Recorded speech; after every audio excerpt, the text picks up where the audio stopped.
요즘 이 시대에 트렌드가 있습니다. 그 트렌드가 뭐냐 그러면 바로 성공하는 삶입니다. 목적한 것이 이루면 성공이라고 하는데 우리가 목적하고 바라고 소망하고 있는 것이 과연 무엇이냐고 하는 거예요. 이 시대에 여러분 성공은 돈이에요.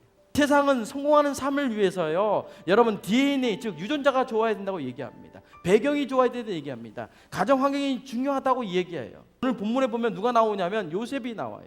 근데 그의 삶은 어떠냐고 하는 거예요. 이런 복잡한 가정 구조 중에서 성장하며 10대를 보냈은 거예요. 그는 그의 어머니의 사랑도 많이 받지 못했습니다. 이복 형제의 미움과 증오와 시기를 통해서 결국은요, 여러분 애굽의 시위대장 보디발의 집에 종으로 팔리는 신세가 되었어요.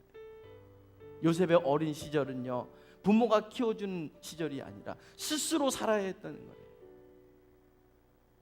이런 상황을 볼 때 요셉은 절대로 성공할 수 없는 사람이었던 거예요. 그런데 성경은 요셉의 삶이 어떠했다라고 기록하고 있냐면 요셉이요, 성공을 넘어서요 형통하는 복을 받게 되었다는 거예요. 창세기 39장 2절 3절에 보면 요셉은요 형통한 사람이었다는 거예요. 근데 그 이유를 뭐라고 표현하고 있냐면 하나님이 요셉과 함께 했기 때문에 그가 형통한 사람이 되었다라고 말씀하고 있다는 겁니다. 하나님과 함께하는 것, 그것이요 우리 믿는 사람이 받을 수 있는 여러분 최대의 복이라고 하는 사실을 여러분 꼭 깨닫기를 간절히 바랍니다. 비록 고난의 현장에 있어도 그곳에 하나님이 함께 하시면 그 길은 형통한 길이라는 거예요. 요셉은요 30대 총리가 된 거예요. 총리가 되어 결혼하면서 두 아들을 낳았는데 두 아들의 이름이 이와 같아요. 우리 오늘 본문 51절 52절 말씀, 여기에 보면요 첫째 아들의 이름이 나오는데 그 므낫세라고 합니다. 하나님이 그와 함께 하시며 그는 과거의 모든 상처를 이기고 그 첫째 아들의 이름을 므낫세라 이렇게 붙이게 됐다는 거예요. 요셉은요 자기 앞에 무릎을 꿇고 있는 형제들을 보면서 여러분 복수하지 않고 그들에게 뭐라고 얘기한 줄 아십니까? 당신들이 나를 팔았다고 해서 근심하지 마십시오. 당신들이 나를 이곳에 보내신 것이 아니라 하나님께서 나를 이곳에서 보내셨습니다. 요셉이 이렇게 말할 수 있는 이유, 그가 가는 곳들마다 하나님께서 그를 붙들어 주었기 때문에 결국은요 요셉이요 과거의 상처를 이겨내고 결국 그 아들의 이름을 므낫세라 붙였다는 거예요. 그리고 요셉이 두 번째 아들을 낳았는데 그 아들의 이름이 뭐냐면 에브라임인 거예요. 이 에브라임의 뜻이 무슨 뜻이냐면 하나님이 나를 내가 수고한 땅에서 번성하게 하셨다.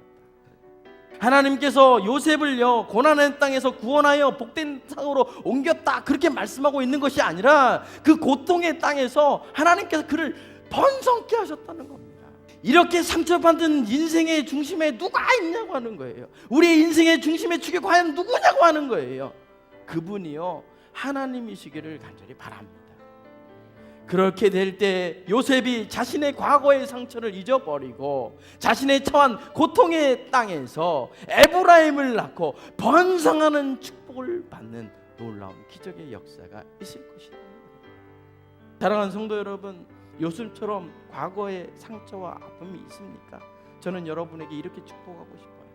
하나님께서 과거의 상처를 잊게 하시는 므낫세의 축복이 여러분 가운데 함께하기를 간절히 바랍니다. 우리가 입은 상처가 여러분 우리 인생을 앞으로 못 나가게 하는 게 아니에요. 내가 당하고 있는 많은 것들이 우리의 발목을 잡는 것이 아니라고 하는 사실이에요.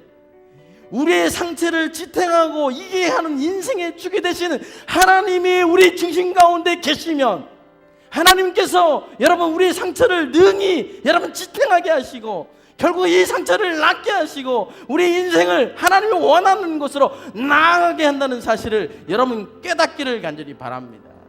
요셉이요 애굽의 총리가 된 것은요 바로의 꿈을 해석했기 때문만이 아니에요. 바로 왕이요 자신의 꿈을 해석한 요셉을 불러서 보았어요.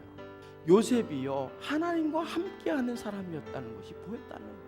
그의 아버지 야곱은요 요셉에게 축복의 유언을 하는데 요셉의 가지가 담을 넘는 축복을 받을 것이라는 축복을 해요. 요셉이 받은 복이요 자기를 넘어서 다른 사람에게 미치는 여러분 정말 담을 넘는 하나님의 놀라운 복을 여러분 요셉이 받게 되었다라고 이야기합니다.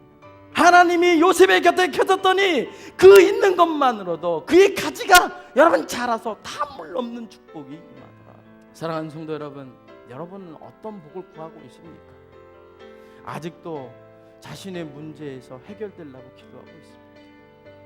여러분, 그곳에서 벗어나 요셉처럼 담장을 넘는 축복을 받기를 간절히 바랍니다.